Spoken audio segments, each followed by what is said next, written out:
Mesdames et messieurs, bonsoir. Nous voilà aujourd'hui pour parler de la littérature, de l'écriture. Aujourd'hui, nous sommes là pour rendre visite à un ami, un professeur, un écrivain qui va nous parler de ses deux livres. Un premier livre intitulé Un homme à l'africanité bien occidentale et un second livre qu'il a écrit récemment intitulé Mystification. Je veux tout simplement parler de la personne de Lamine Diop. Mon cher Lamine, bonsoir.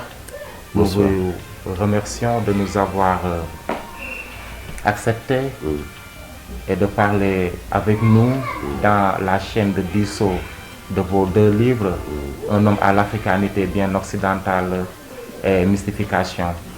Mais avant qu'on ne parle de vos livres, monsieur Lamine Diop, vous avez un parcours. Oui, qui dit Lamine, c'est qu'il a fait des études de droit. Qui parle de Lamine, c'est qu'il a vécu cette fameuse année blanche de 88, avant qu'il ne quitte le Sénégal pour partir en France, à l'université de Montpellier. Si on devrait connaître Lamine, qui est véritablement monsieur Lamine Diop? En fait, Lamine Diop, disons, c'est un... Je suis un Sénégalais. Donc, qui aime le Sénégal, donc, mais quelqu'un qui aime bien la littérature aussi. Donc, je suis né à Dakar, donc on me connaît plutôt sous le nom de Mamadou Diop, un peu au collège, au lycée et à la faculté à Montpellier. Donc, je suis quelqu'un qui a toujours été attaché en fait à ses valeurs africaines, mais aussi qui est quelqu'un de très ouvert aussi à d'autres cultures, à d'autres horizons. Pour avoir vécu pendant très longtemps en France, où j'ai passé en fait bonne partie de mes études. Donc, d'aucuns me connaissent aussi sous le nom de Mamadou parce que Lamine, c'est plutôt pour ceux qui me connaissent en fait un peu dans la vie courante. Donc je suis quelqu'un de particulièrement attaché à la culture, à la littérature, à la philosophie, mais quelqu'un aussi très ouvert aussi aux autres, donc à mes professeurs surtout, donc envers qui j'ai un très grand respect. Donc notamment le professeur Alfassi, je pense aussi au professeur Michel Niaï, je pense aussi à Jules Derme qui a été aussi mon prof de droit constitutionnel. Je vois que le premier livre a été préfacé par Louis Camara. Oui, Louis Camara qui est pour le second Pape As. Oui, parce que Louis Camara, c'est quelqu'un que j'ai beaucoup apprécié. Donc, parce que très tôt, j'ai aimé la lecture et j'ai lu le Choix de Lori très tôt. Et à quel âge avez-vous commencé à écrire, à vous intéresser réellement à la lecture? Bon, en fait, moi, je suis quelqu'un, en fait, qui a un parcours atypique parce que je suis quelqu'un dont le père, en fait, mon père m'imposait à lire le tout l'univers à l'âge de 11 ans. C'est à l'âge de 11 ans que j'ai commencé à lire le tout l'univers. Et donc, à l'école aussi, au collège, j'ai présenté beaucoup de livres. Donc, en classe, j'ai présenté les scènes de théâtre telles que Tartuffe. Okay. Et moi, j'ai aimé aussi. Il y a un livre qui m'a beaucoup marqué aussi, c'est La guerre de Troie n'aura pas lieu de Jean Giraudoux. Okay. Et moi, j'ai été inscrit à l'Institut français, à la bibliothèque. Donc, quand j'avais l'âge de 6-7 ans, et je lisais, je crois, la bibliothèque rose, la bibliothèque verte, avec Oui, tout ça. Donc, j'étais abandonné à Kouakou. Donc, vraiment, j'ai tout lu. Okay. Et, donc, si je comprends bien, entre vous et votre père, vous parliez tout à l'heure de votre père. Y avait-il cette relation de complicité? Était-il plus qu'un père pour vous? Était-il un de vos premiers professeurs?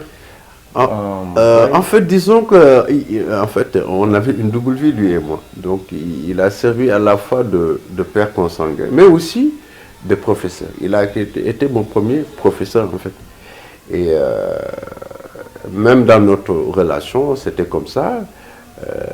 En fait, par moments, il était le papa, par d'autres aussi, il était le professeur. Donc, et quand je regarde, c'est-à-dire le père, donc voilà, je deviens l'enfant, mais quand je regarde en fait son profil de professeur, donc c'est avec beaucoup de respect que voilà.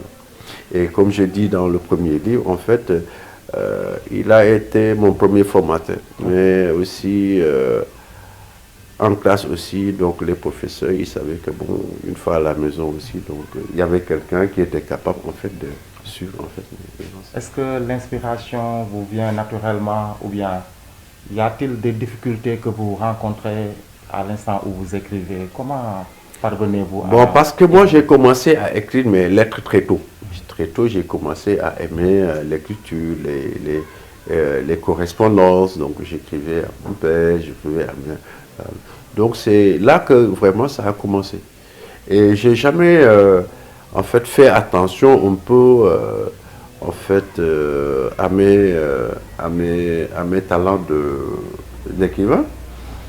Mais bon voilà, je crois que ça a été un tilt et je ne l'ai pas senti venir du tout. Ok, donc Mais si ça a on- été, en plus qu'une passion, ça a été une vie vraiment, vraiment naturelle. Et si on revient à l'œuvre, un homme à l'africanité bien occidentale, euh, n'est-ce pas un peau noire, masque blanc de Frantz Fanon qui vous aurait inspiré? Ou bien je sens de l'autobiographie, je sens cette réflexion philosophique, je sens cet essai dans un homme à l'africanité bien occidentale. Je sens aussi cette interpellation que vous faites à l'homme, l'homme d'aujourd'hui. Euh, Qu'est-ce que vous pourriez dire de... Disons, un homme à l'africanité bien occidentale, comme disait Montaigne, dans ce livre, c'est moi que je peins. Donc, en fait, c'est une relecture en fait, de ma vie. Plus qu'une relecture, je crois que c'est un... En fait, disons que j'ai traduit dans un livre ce que moi j'ai vécu naturellement. Et s'il y a confrontation de culture, mais il y a aussi il y a une certaine symbiose et un certain métissage, aussi bien linguistique que culturel. Et si en fait j'ai aimé en fait cet ouvrage, donc qui a été le fruit d'un long moment de réflexion, mais aussi un ouvrage dans lequel en fait j'ai traduit un pan très, très particulier de ma vie, ce que j'ai senti comme qui pouvait être en fait une sorte d'exutoire en fait de mon ras-le-bol. Ok. Et par moment, donc, je me suis senti un peu affecté quelque part. Et quand j'ai senti qu'il y a quelque chose qui bouillonnait en moi, donc j'écrivais. Et parfois le soir, donc j'écrivais tout le temps. Et ça me donnait parfois des convulsions. Et parfois ça m'a même poussé en fait à aller en fait chez un spécialiste pour voir ce qui s'est passé réellement. Mais quand je sentais que j'écrivais et que de temps en temps, je crois qu'à un moment j'ai écrit plus de 400 pages que j'ai déchirées. Ok. En Pour me quelle disant que raison voilà. avez-vous décidé? Ben parce que je croyais que, en fait, que ça n'allait pas trop dans ma tête. Ok. Parce qu'il y avait trop de paperasse. Ok. Donc on peut éparpiller en fait dans tous les sens. Ok. Et quand c'était revenu, donc je me suis dit cette fois je vais essayer de bien les travailler. Et je me suis concentré, je crois. Pensez-vous que l'homme actuel, l'homme africain actuel, est en train de perdre ses valeurs parce que vous en soulignez trop cet homme actuel par rapport à ses valeurs qu'il devrait conserver tout en ne pas rejeter les valeurs des autres. Oui, vous en parliez dans votre livre. Oui, parce que je crois que dans la vie, il ne faut pas trop se cantonner dans sa propre culture. Donc, plus qu'une extraversion, je crois qu'il faut en fait en fait, beaucoup d'échanges. Parce qu'il ne faut pas rester en fait dans ses replis internes. Ok. Donc il faut plutôt en fait intégrer l'autre en fait dans son moi. Et peut-être qu'en intégrant l'autre en soi et en le respectant, peut-être qu'en fait il y a une possibilité en fait de trouver des solutions pour soi et pour l'autre, et qu'il faut que voilà, ça peut donner en fait un compromis, en tout cas quelque chose qui fait que en fait ils auront à partager, et voilà. Ok. La spiritualité aussi, ça occupe une place importante. Ah dans le livre. oui, parce que en fait la spiritualité, c'est la spiritualité, parce que en fait Vous parlez de Serigne Koki. ben en fait tout c'est, ça, disons que c'est comme ça. Donc j'aime bien parler de la culture, parce que il arrive parfois que l'homme ait tendance un peu à rejeter sa propre nature. Et je veux dire, un homme à l'africanité bien occidentale, c'est quelqu'un qui a vécu une vie assez moderne, quelqu'un qui a vécu une vie assez moderne, mais quand même qui reste en fait très attaché à ses idéaux, à ses idéaux africains, et qui fait que en fait sa nature, parce que ce qu'on peut changer, c'est l'individu, c'est sa nature. C'est-à-dire, on ne peut pas changer d'ancêtre, on ne peut pas changer, voilà. Ce qui est naturel, il faut l'accepter tel quel. Et je crois que c'est ce qui fait un peu la beauté en fait Ouais. du texte. Vous citez ici à la page 99, vous en disiez, tout était l'expression de la beauté divine, ce qui, de son nous-mêmes, nous invite à respecter son amour empirique. Bien entendu, le prophète Mohammed, paix et salut sur lui, est la projection de la lumière de Dieu rendue accessible à notre intelligibilité. Oui, tout à fait, parce que Et vous revenez pour débuter encore avec une citation de Cheikh Hamidou Kane. Oui, pour dire l'homme toujours voudra des prophètes pour l'absoudre de ses insuffisances. Oui, parce que en fait, Cheikh Hamidou Kane, c'est un auteur que j'ai aimé très tôt. Et j'ai lu l'aventure ambiguë. Reviens un peu en arrière parlant du prophète avant que vous... Ah, du prophète, en fait, parce que je suis quelqu'un, j'aime bien mon nom. Et Lamine, en fait, ça renvoie en fait au nom du prophète. Donc, Lamine, je crois que ça a été son plus grand nom. Al-Amin, ça veut dire le confident. Et de confident à confident, ça dit ce que je ne peux rejeter, et donc qui est mon nom et ma nature, je l'accepte tout en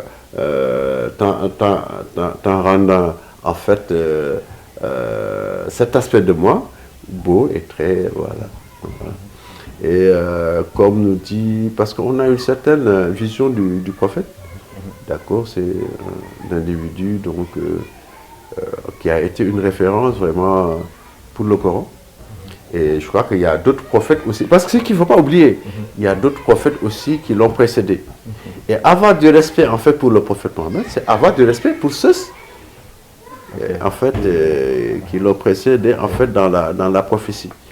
Et donc un passé, on ne peut pas l'écorner.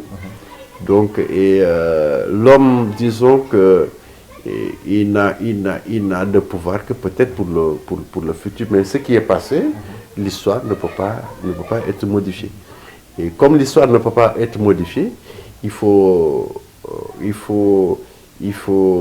la raconter en fait avec beauté, même parfois quand il s'agit de parler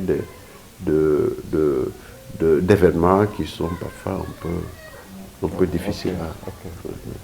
Quels sont les auteurs, surtout les auteurs africains qui vous inspirent? On a parlé tantôt de Cheikh Hamidou Kane. J'ai vu aussi Léopold Sédar Senghor. Ah oui, lui vraiment, c'est la référence. Ok. Léopold Sédar Senghor, vraiment, c'est... voilà, il a été un modèle. Aussi bien sur le plan de l'écriture que de l'expression aussi. Parce que je crois qu'en fait, en dehors de l'écriture, il y a aussi l'expression.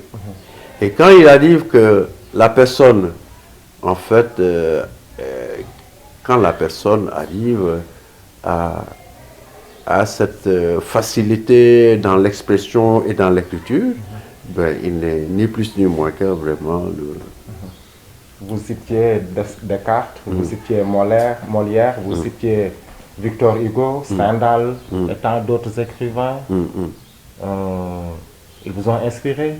Oui, ils m'ont inspiré parce que, en fait, mon père, il m'a laissé une bibliothèque de plus de, je crois, 700 à 800 livres. Et c'est quelqu'un qui s'amusait, en fait, à ce jeu. Et parfois, il me disait, voilà, va dans la bibliothèque, tu vas à L. L, ça veut dire littérature. Donc, c'était, tout était bien organisé entre histoire, droit, littérature. Et il me dit, tu ouvres tel livre à la page telle, et il me dit tout ce qu'il y a dans le livre. Et c'était quelqu'un qui aimait bien Victor Hugo aussi. Je crois que ça a été son auteur préféré. Même si j'ai eu un peu de penchant pour Stendhal. Mais en fait, entre le professeur et l'élève, le père et le fils, donc voilà. Donc voilà. Voilà.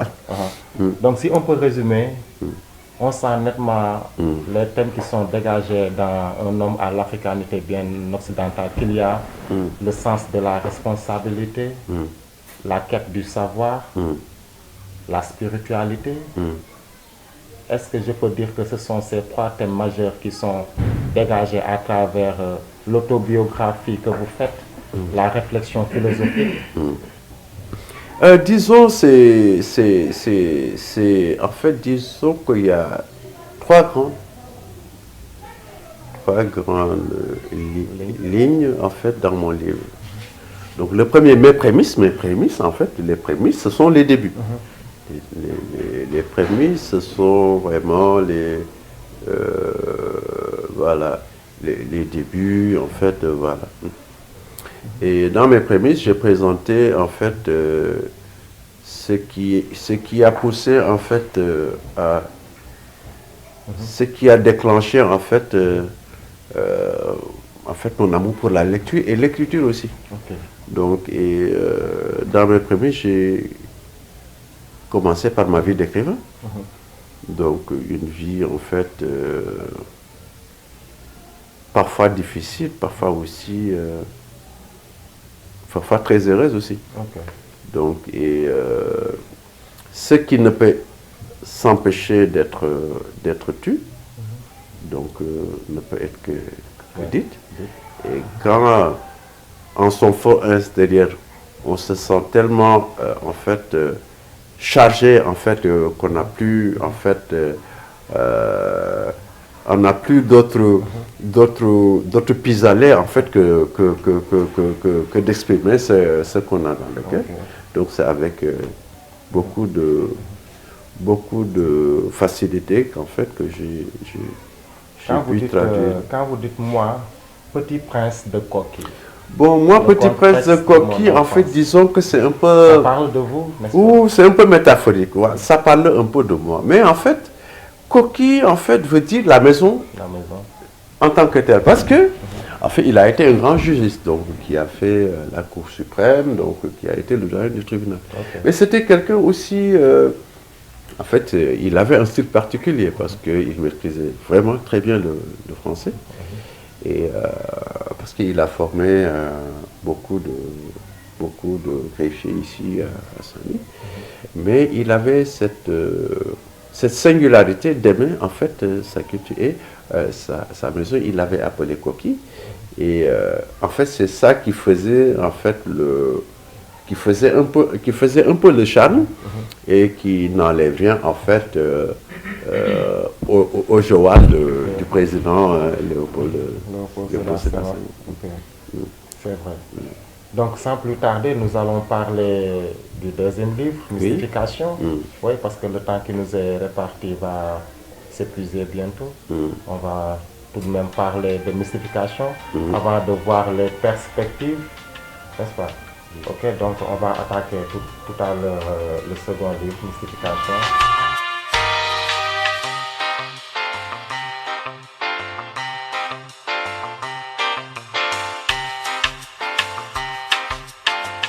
Donc, M. Diop, nous allons continuer dans cette belle heure de coucher du soleil, notre entretien, tout en parlant de votre deuxième œuvre. Il s'agit bien de Mystification. paru le 24 avril 2020. Donc, pourquoi mystification? Y a-t-il cette idée de duperie, de tromperie? Parce que je vois des personnages dont j'aimerais même vous interpeller, mais pourquoi mystification? Ben, mystification, disons, ça traduit en fait un certain camouflage, une certaine duperie. Donc, parce que, comme on dit, il y a des gens qui parfois ont tendance un peu à changer de masque. Et changer de masque consiste parfois à rentrer en fait dans la peau d'une autre personne et puis de jouer en fait son rôle et puis vivre sa vie. Et quand il arrive que dans la vie de l'individu, la personne se sent tellement en fait étroit en fait dans sa propre vie, qu'il sent le besoin de parler et d'emprunter les choses et de tout traduire en grande éloquence. Donc le fait déjà de vouloir en fait maquiller sa vie par d'autres réalités en fait qui ne sont pas en fait les réalités en fait auxquelles en fait on est très attaché, ça pousse parfois à rentrer en fait dans un monde, dans un carcan en fait de mensonges et de duperies qui fait que parfois voilà, la personne n'est plus en fait ce qu'il était, mais elle devient purement une simple. Voilà. Ok, dans cette œuvre aussi, je vois des personnages dont leur nom m'interpelle, comme le personnage principal, faux type. Faux type, voilà. Faux type comme pour dire un faux type.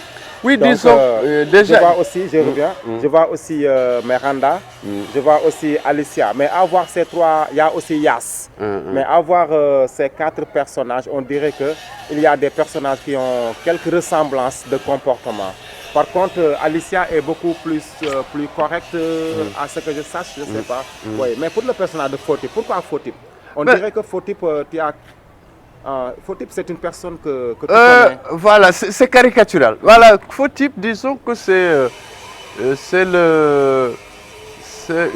la personne en fait, voilà, c'est la personne ordinaire. Hein, voilà, disons que c'est plus qu'un bouffon, voilà, qui passe son temps en fait à rêver.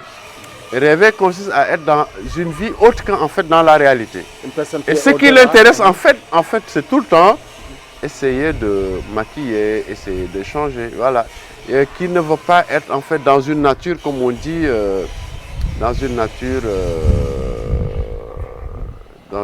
ordinaire, mais qui aime un peu à se muer, qui aime en fait à changer de peau, à changer de caractère, et qui, voilà.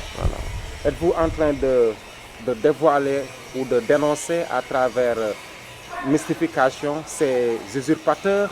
Ah mais forcément, parce que quand on ne peut pas interpeller en fait le nom des gens, on a parfois besoin d'utiliser un personnage.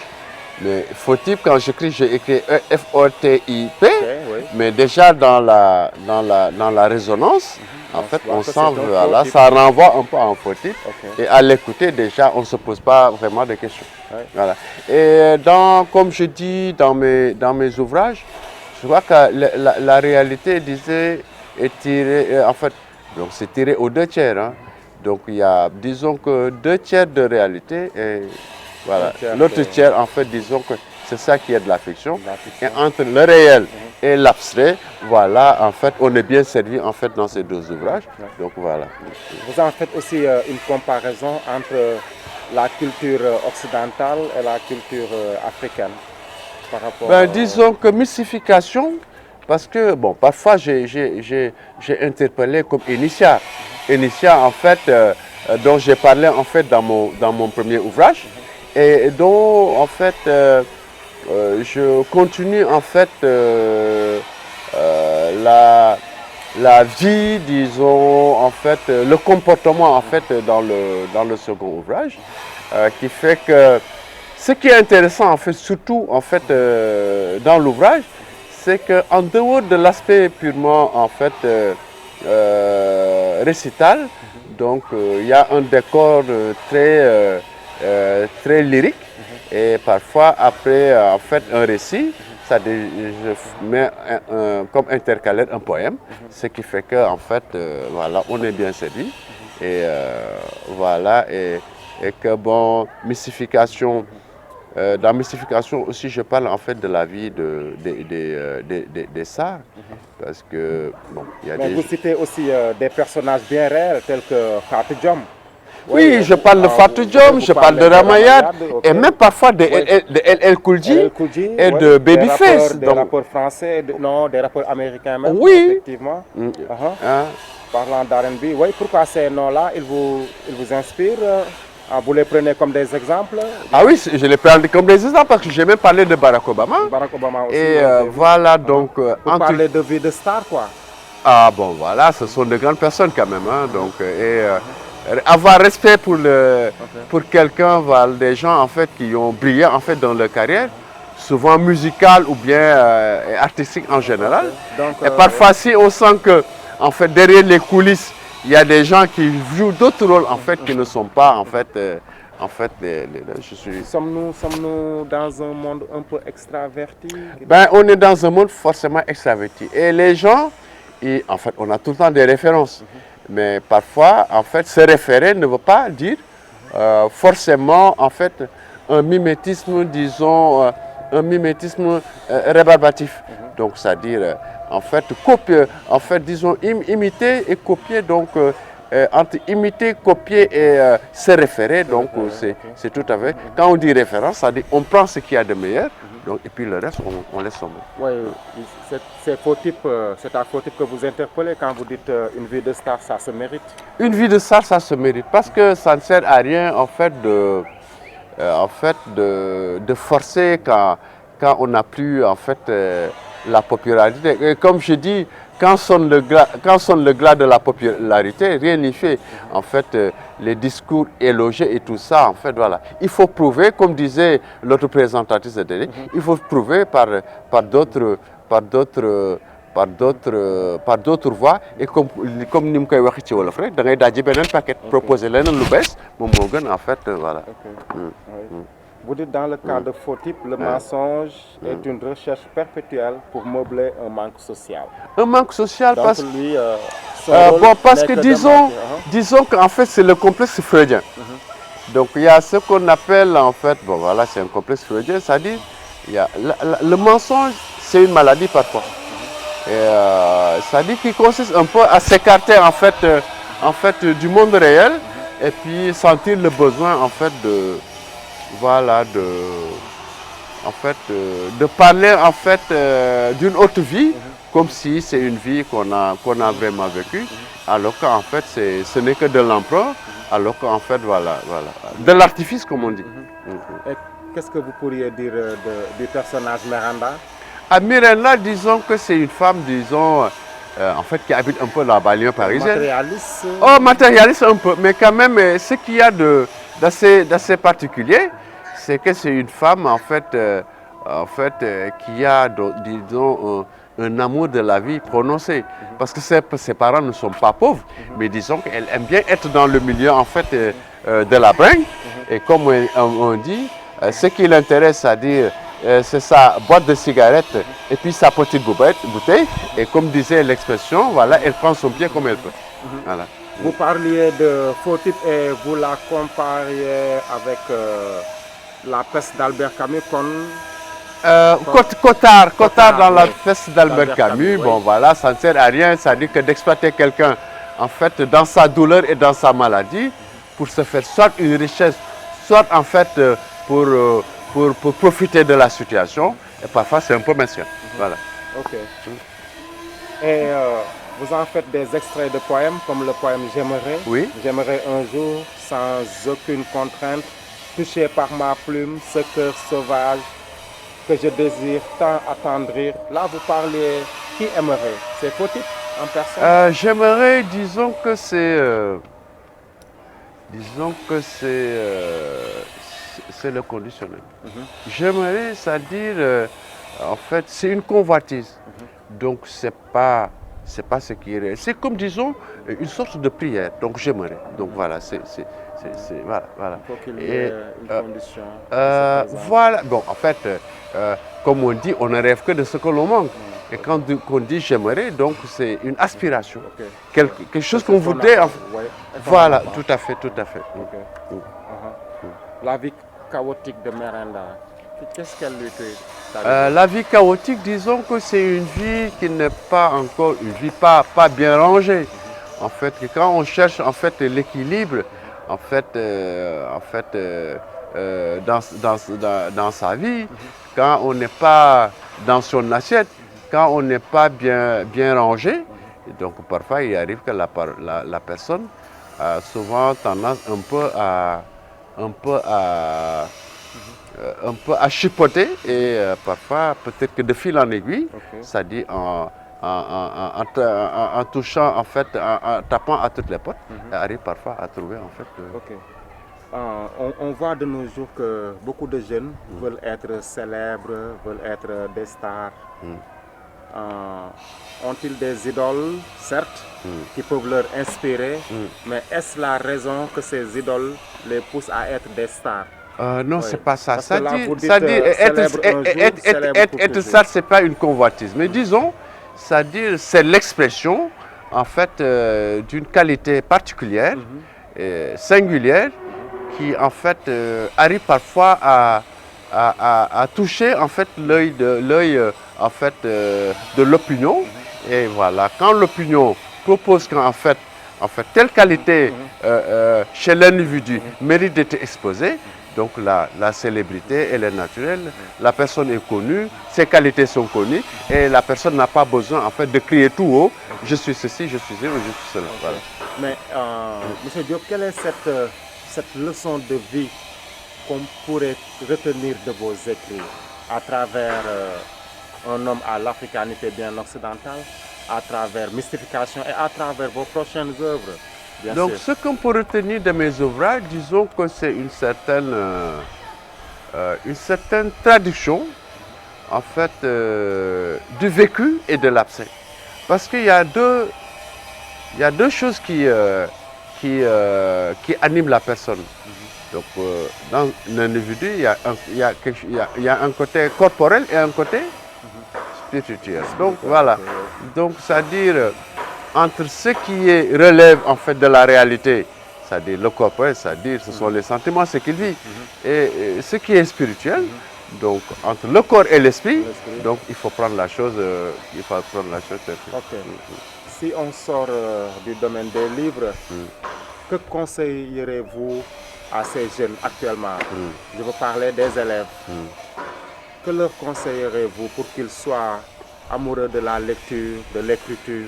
Parce que comme je dis dans le premier livre, Un homme à l'africanité, dans les rues des êtres, ça dit parfois, disons, l'oisiveté pousse parfois en fait, les jeunes en fait, à rentrer vraiment dans une certaine, décrépitude. Et comme je dis, en fait, dans les rues désertes, en fait, les chaises errantes sont 100 mètres. En fait, parfois les enfants sont dépravés et parfois ils sont comme le chien errant et parfois ils ont cette tendance un peu à faire peur à des gens voilà, qui n'ont commis aucun crime vraiment que de vivre.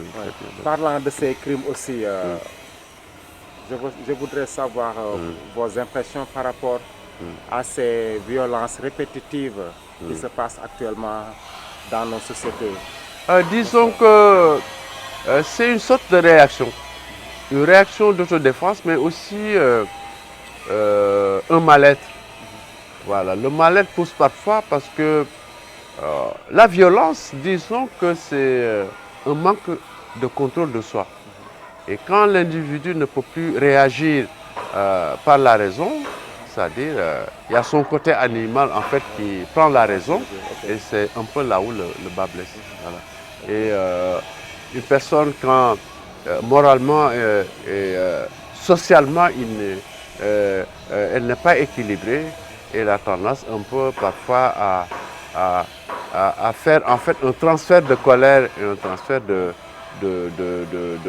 ressentiment chez d'autres en fait voilà, qui ne sont que vraiment des victimes.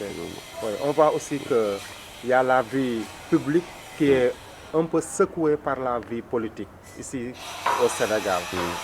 Quelle est votre réflexion par rapport à ce qui se passe? Bientôt, nous allons vers des élections législatives. On parle de listes validées, de listes invalidées par-ci, par-là.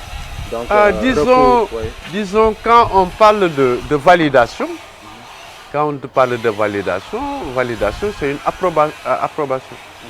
Et valider, parce que valider, c'est accepter. Parce que entre ce qui est légal et ce qui est légitime, donc le légal, c'est-à-dire ce qui relève du texte, c'est-à-dire qui est un peu exégétique, et la légitimité, ça appartient un peu à la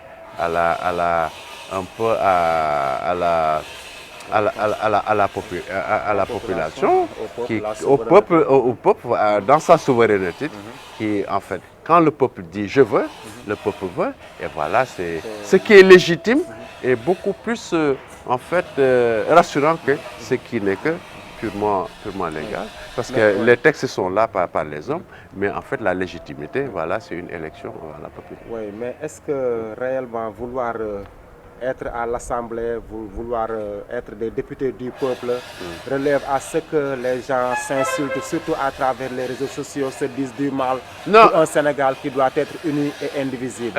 On n'en a pas besoin, parce que tu sais, en fait, il y a deux personnalités qui sont élues au suffrage universel. Il s'agit du président de la République et du président de l'Assemblée nationale, qui sont élus par le peuple. Et à défaut, quand le président de la République n'est plus là, c'est vrai, c'est le président de l'Assemblée nationale qui doit en fait prendre la place, parce que en fait, les deux personnalités sont en fait le choix, le choix du peuple. Envisagez-vous de faire de la politique un de ces jours, de créer votre parti? Je ne suis pas en fait très éloigné de tout ça aussi.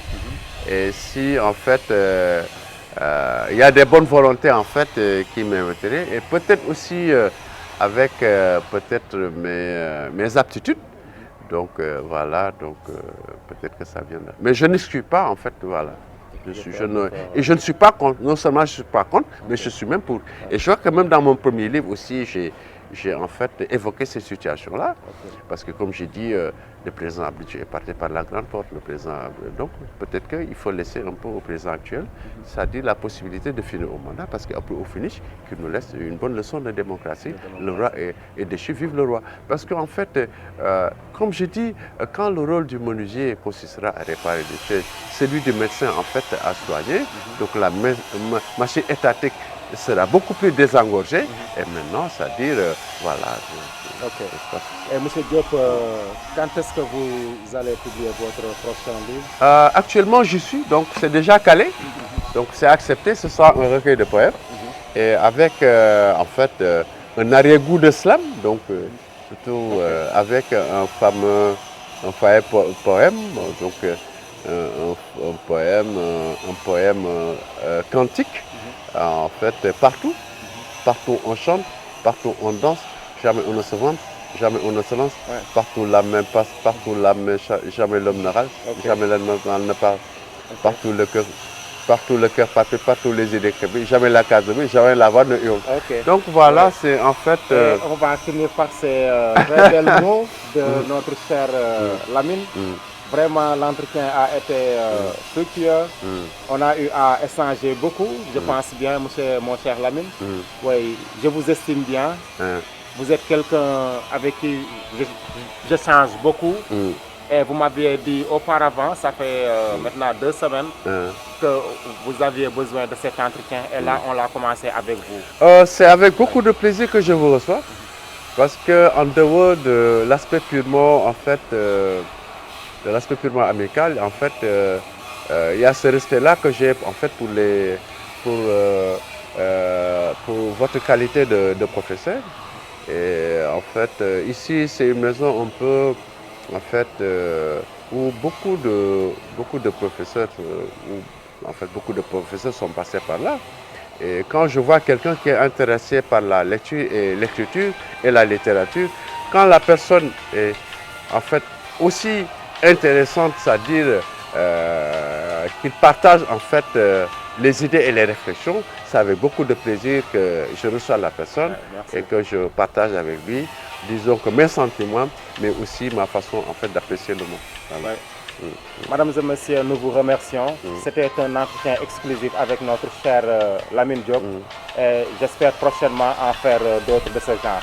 Merci et à la prochaine. Merci beaucoup. Merci.